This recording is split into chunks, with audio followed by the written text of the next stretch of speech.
Bonjour à tous. Merci de continuer à vous abonner à cette chaîne.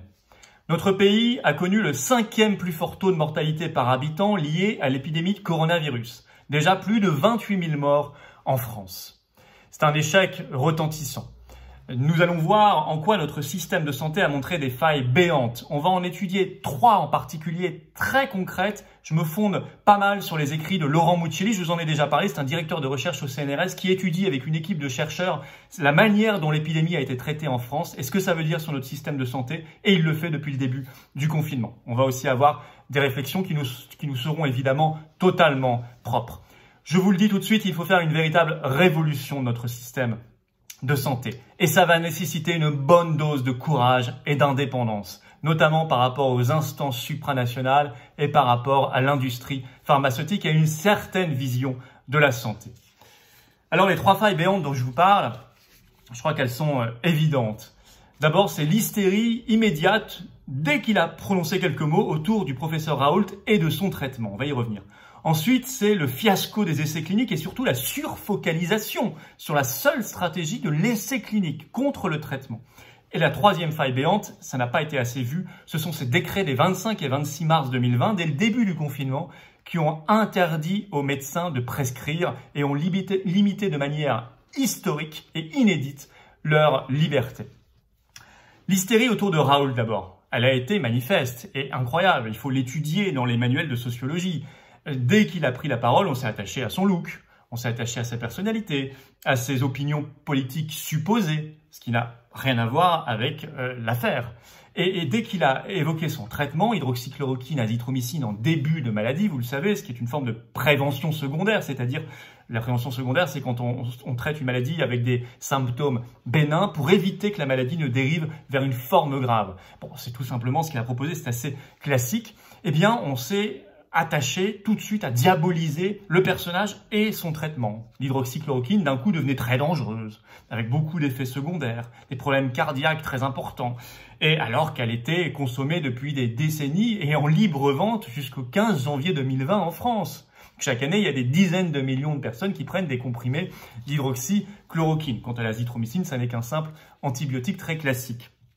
Et alors que ce traitement est utilisé manifestement avec succès dans des pays comme la Grèce, le Maroc ou l'Afrique, je vous en ai parlé, mais aussi depuis le 22 mai recommandé par le ministère de la Santé brésilien. Et puis on a même appris que le président américain Trump prenait de l'hydroxychloroquine à titre préventif. La 2e faille béante, ce sont ces fameux essais cliniques. Il faut quand même se rendre compte que dès le début, bizarrement, on s'est surfocalisé sur l'essai clinique. Alors il faut des essais cliniques, bien sûr, il faut de la recherche. Mais en période d'épidémie et de crise, quand des gens meurent par centaines tous les jours, se focaliser uniquement sur l'essai clinique relevait de la folie. Et aujourd'hui, d'ailleurs, on n'a aucun résultat. Et on n'en aura pas, je prends le pari avec vous.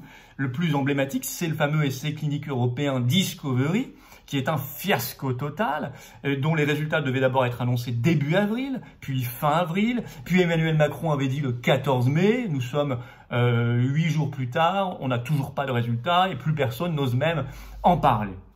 Il faut savoir que derrière les essais cliniques, dans leur architecture et leur financement, il y a très souvent majoritairement l'industrie pharmaceutique, ce qui a été le cas là aussi. On va revenir juste après. La 3e faille béante, ce sont ces décrets des 25 et 26 mars 2020 en France. On n'en a pas assez parlé. Il faut savoir que ces décrets ont restreint de manière inédite, historique, la liberté de prescrire des médecins libéraux, des médecins de ville. C'est-à-dire qu'on a choisi comme seule stratégie de dire aux gens, si vous avez des symptômes du coronavirus, vous prenez du paracétamol chez vous. Et si ça s'aggrave, vous n'arrivez plus à respirer, vous appelez le SAMU et on vous emmène à l'hôpital, voire en réanimation et voire malheureusement à la mort. Et c'est tout à fait la seule stratégie qu'on a eue. Ce qui peut-être a créé beaucoup plus de mortalité et ce qui en tout cas, de manière certaine, a créé beaucoup d'angoisse chez beaucoup de malades et de gens qui pouvaient être particulièrement affaiblis, par exemple par l'âge ou par l'isolement ou la santé psychologique ou mentale. Alors, il ne faut pas confondre cela avec ce qui est normal. Ce qui est normal, c'est d'avoir des directives générales en matière de santé publique dans un pays qui a un ministère de la Santé, c'est tout à fait normal. Qu'il y ait une harmonisation, une coordination des pratiques hospitalières, c'est tout à fait normal et souhaitable. Mais là, ça n'était pas le cas. Là, c'était très différent. Il s'agissait, en pleine épidémie, de décider de ne pas s'appuyer sur le réseau des 130 000 médecins de ville en France, dont 100 000 généralistes, ce qui sont une force incroyable pour notre pays. Et c'est un cas presque unique au monde que le cas français de choisir de totalement les mettre de côté. Alors, ils ont essayé de réagir. Plusieurs fois, les médecins libéraux ont saisi le Conseil d'État pour avoir cette liberté de prescrire, puisqu'ils ont quand même 10 ans de formation scientifique et médicale, qu'ils ont leur déontologie et qu'ils ont leur expérience. Et à chaque fois, le Conseil d'État s'est fait auxiliaire du pouvoir et leur a donné tort. Un collectif s'est monté, courageux, qui a fait des études sérieuses, qui s'appelle « Laissons les médecins prescrire ». Je vous en ai déjà parlé. Ils ont fait des pétitions. Mais il faut savoir qu'en face, le Conseil national de l'ordre des médecins, le 23 avril, a publié un communiqué très rude pour les mettre en garde et pour rappeler ces décrets des 25 et 26 mars. Le Conseil de l'ordre, dans ce communiqué du 23 avril, s'est montré très menaçant. Tout le monde a pensé qu'il avait même le professeur Raoult dans son collimateur. Et déjà aujourd'hui, sachez que plus de 20 médecins ont été auditionnés, qu'ils risquent des sanctions pour avoir traité. Je cite une phrase de ce communiqué de l'Ordre des médecins. Ils pourront être sanctionnés via la saisine du directeur général de l'ARS, Agence régionale de santé, on va en parler, pour demander une suspension immédiate de l'activité de ces médecins. Donc ça peut, pour eux, être des sanctions très très graves. Alors Muccelli et d'autres ont regardé pourquoi on a fait ce choix de ces décrets-là, le choix de la surfocalisation sur les essais cliniques, pourquoi on a diabolisé Raoult, son traitement. Et il s'est très vite rendu compte, et il y a eu d'autres enquêtes qui l'ont démontré, que cette stratégie avait été élaborée par un conseil scientifique dont l'intégralité des membres avaient des liens d'intérêt avec l'industrie pharmaceutique, avec les laboratoires. Tout sauf un, sauf Raoult. C'est ce que Mediapart avait relevé, mais Raoult a quitté et a démissionné du conseil scientifique le 25 mars. Tous, sinon, avaient des liens d'intérêt, et beaucoup notamment avec un laboratoire américain qui s'appelle les Gilead, et qui promeut depuis le départ de cette épidémie son médicament, le Remdesivir, dont il détient le brevet. Et donc, évidemment, il faut savoir que Gilead, vous en avez peut-être déjà entendu parler, parce qu'il s'est déjà rendu célèbre en 2018 sur une autre affaire, un traitement contre l'hépatite C, le Sofosbuvir. C'est un des médicaments efficaces contre l'hépatite C, puisqu'il fait passer le taux de guérison d'à peu près de 50% à plus de 90%, donc on voit que c'est quand même très intéressant. Mais il est très très cher, vendu par Gilead jusqu'à 43 000 € pour 12 semaines de traitement. Ce qui fait qu'il y a des patients qui n'y ont pas accès et des pays moins riches qui restreignent l'accès à ce médicament pour leurs malades. Bon. Or, Gilead a le brevet. Et donc, il peut décider seul du prix de vente. Il a un monopole sur la commercialisation. Sachez que le brevet en matière de santé, il dure 20 ans. Alors ça a été attaqué parce que le 18 septembre 2018, l'Office européen des brevets a accepté le maintien du brevet de Gilead malgré ses problèmes de coût et d'accessibilité. Et ça, cette décision a été attaquée par plusieurs associations, alors notamment MSF, Médecins sans frontières, mais aussi Médecins du Monde, mais aussi AID, mais aussi Access to Medicine, qui est irlandais, mais aussi Praxis, qui est grec, mais aussi Salud por Derrero, qui est espagnol, qui ont attaqué cette décision. Et MSF, sur une publication qui est toujours en ligne sur son site, qui date du 19 février 2019, a écrit qu'il a été démontré que la fabrication de ce médicament coûte pourtant moins de 1 € par comprimé. Donc c'est pour ça qu'ils attaquent ce brevet reconduit par l'Office européen des brevets. Et je cite toujours MSF. L'objectif de Gilead est la recherche du profit maximal sans considération pour la santé des personnes. Voilà pourquoi toutes ces associations attaquent cette affaire. Donc vous voyez, Gilead, ça c'est une autre affaire, c'est l'hépatite C, mais on le retrouve beaucoup avec d'autres laboratoires dans cette affaire du coronavirus. Et surtout, il y a des liens d'intérêt avec beaucoup de médecins conseils. Ce qui fait qu'on comprend mieux ces trois failles béantes dont je vous ai parlé. Alors on va voir ce qu'il faut faire. Ce qu'il faut faire, c'est faire le ménage. Nettoyer les écuries d'Augias. C'est ce que j'appelle cette révolution en matière de modèle de santé publique. Bien sûr, il faut de la recherche. Qu'on ne s'entende pas de manière erronée. Je suis favorable à la recherche. Il faut évidemment des essais cliniques aussi. Ça fait avancer la recherche. Mais la question, c'est de savoir, est-ce qu'on peut accepter d'avoir une santé publique dans la main d'une industrie pharmaceutique qui est à 100% privée et donc qui est à 100% tournée vers la recherche maximale du profit et la rémunération de l'actionnaire, ce qui est son seul objectif. Je pense que c'est une folie totale. Un système par ailleurs qui pousse à la délocalisation Et vous savez qu'aujourd'hui, 80% des principes actifs qui sont dans les médicaments sont fabriqués en Inde et en Chine. Et on a vu à quel point c'était extrêmement dangereux, y compris pour des médicaments très banals, quand on était en période d'épidémie dans notre pays. Et évidemment, est lié à ce modèle une espèce d'aristocratie médicale, de médecine industrielle, une oligarchie médicale qui a des liens d'intérêt financiers avec ces laboratoires. Et c'est elle qui définit aujourd'hui en France les stratégies médicales qui sont en réalité largement calquées sur les intérêts financiers, les intérêts propres de ces laboratoires. Et qui sont ensuite mises en œuvre par une technocratie médicale, ce sont largement les ARS. On va y revenir. Alors c'est tout à fait ce modèle-là qu'a subi la France pendant cette épidémie du Covid-19.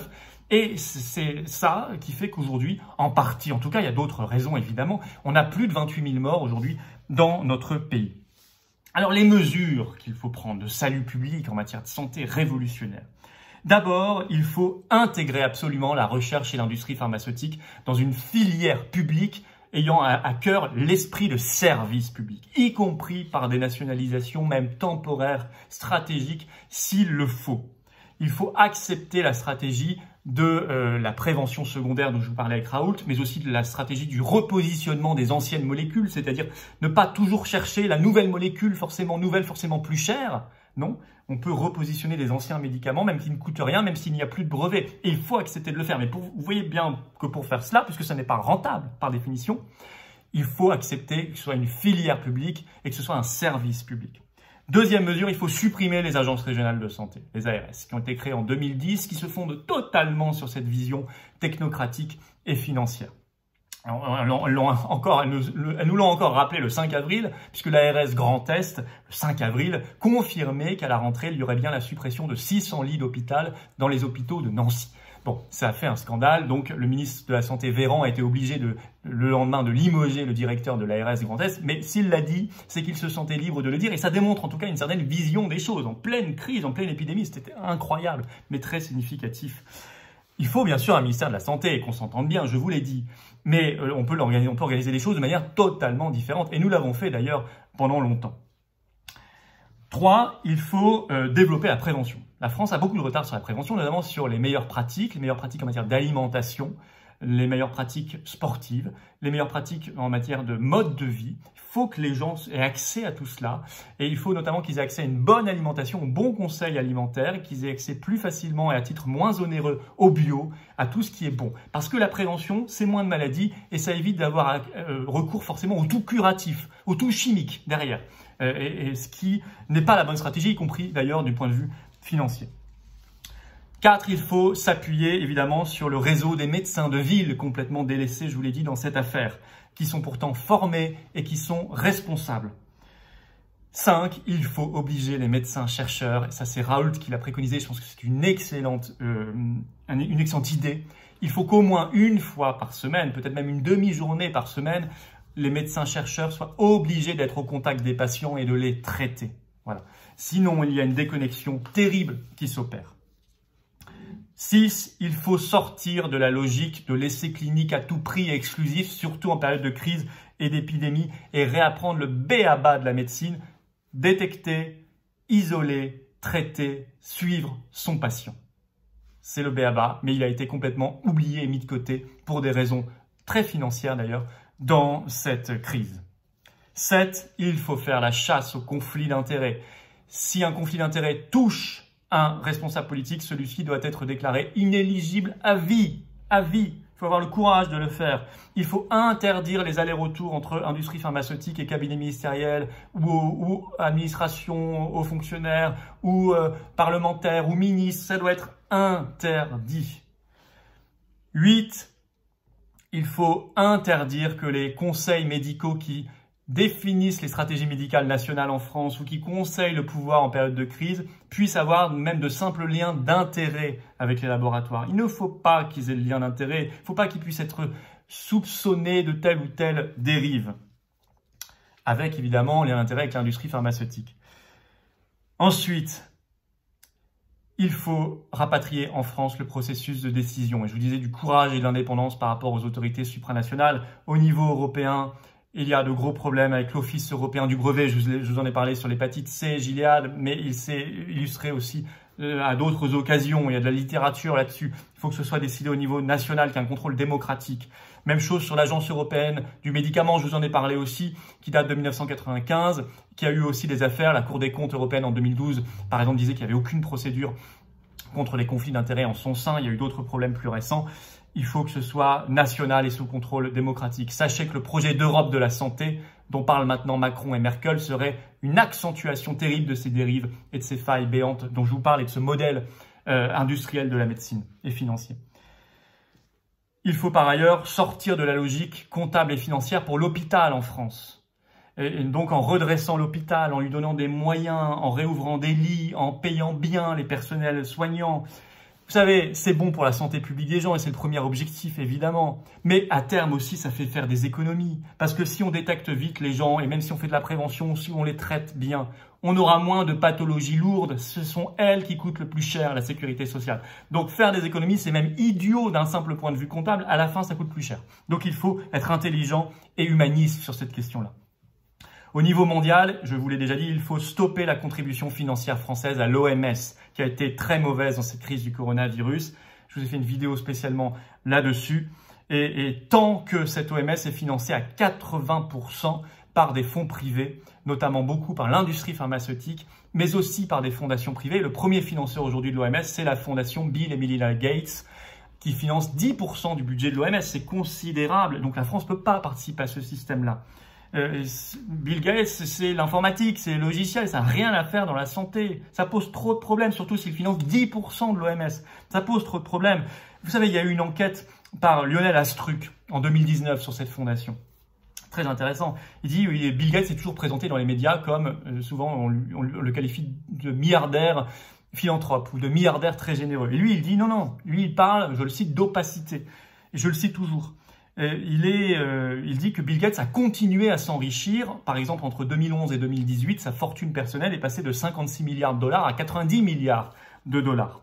Et il parle, Astruc, d'un mécano financier pour continuer à s'enrichir tout en donnant l'impression d'être généreux. Et je le cite toujours, à chaque étape, il y a beaucoup à redire. Par exemple, sachez que le trust lié à sa fondation investit dans Coca-Cola, McDonald's, des industries d'extraction minière. Alors, dites-moi, est-ce que c'est bon ça pour la santé publique? Non, je pense que c'est plutôt mauvais, à plein de points de vue. Coca-Cola, McDonald's, on sait pourquoi. L'industrie d'extraction minière, ça rejette beaucoup de CO2. C'est très polluant, c'est très polluant. Ça rejette beaucoup de CO2 dans l'atmosphère. Donc, ça n'a rien à voir avec la santé. Donc, que fait cette fondation dans l'OMS? Et pourquoi, depuis 2015, est-il passionné par les vaccins? Quelles compétences, expertise a-t-il là-dessus? On ne peut pas accepter ça. Donc, tant que c'est comme ça, il ne faut pas que la France participe au financement de l'OMS. Il faut qu'elle se batte pour un autre modèle. Voilà, si vous êtes d'accord avec cette santé révolutionnée, cette vision des choses, adhérez aux Patriotes, la formation politique que je préside. Le lien pour nous rejoindre, il est dans la description de cette vidéo, c'est-à-dire sous cette vidéo. Rejoignez-nous tout de suite, n'attendez pas, ne soyez pas seul devant votre écran. Battons-nous ensemble parce que vous le voyez, il faudra beaucoup de courage, beaucoup d'indépendance et des principes solides en tête. Je vous remercie.